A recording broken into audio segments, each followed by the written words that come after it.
C'est le mien. Sur cette vidéo amateur tournée dans un hôtel new-yorkais, une jeune femme blanche accuse un adolescent noir de lui avoir volé son téléphone. Mon fils n'a rien à voir avec ça. Non? Alors prouvez-le-moi. L'accusation de vol est pourtant infondée. Quelques heures plus tard, en effet, le téléphone est finalement retrouvé. Il avait été oublié par sa propriétaire dans un taxi.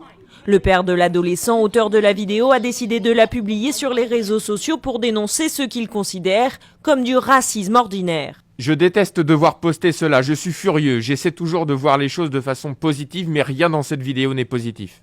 La police de New York et le procureur de Manhattan se sont saisis de l'affaire. Le maire de la ville, Bill de Blasio, a quant à lui publiquement réagi. C'est du racisme pur et simple. La scène en rappelle une autre 2 ans plus tôt dans une supérette new-yorkaise. Un garçon de 9 ans ici en vert frôle avec son sac une femme blanche. Il sera faussement accusé d'agression sexuelle. Je veux la police ici, maintenant.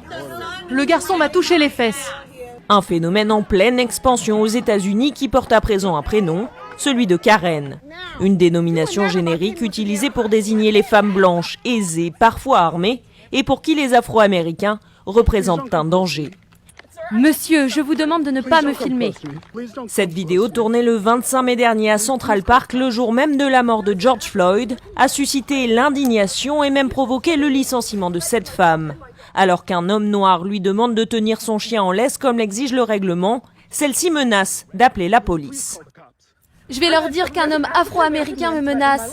Face à la recrudescence de ces appels injustifiés, les autorités de San Francisco ont décidé cet été de présenter une loi au nom explicite, le Karen Act. Objectif, pénaliser les appels racistes à la police.